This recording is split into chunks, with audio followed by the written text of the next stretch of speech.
ভিয়েতনামের হালং বে এক প্রাকৃতিক স্বর্গ, যেখানে সমুদ্রের বুকে গড়ে উঠেছে মুক্তা চাষের এক অনন্য জগৎ।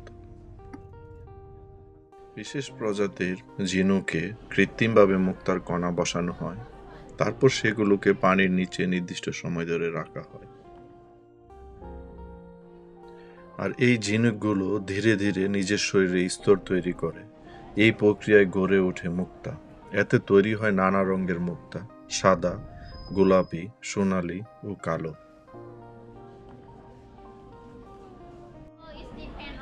আর এই মুক্তাগুলোকে দক্ষ কারিগররা অলংকারে রূপান্তর করে, বানায় হার, দুল, আংটি, যা ছড়িয়ে দেয় ভিয়েতনামের ঐতিহ্য ও সৌন্দর্যকে বিশ্বজুড়ে। হালংবের সৌন্দর্যের সাথে সাথে আমরা দেখে নিলাম আজকে হালংবের মুক্তা প্রোডাকশন এবং সেই মুক্তা দিয়ে কিভাবে তারা অলংকার তৈরি করে সেই জিনিসগুলো।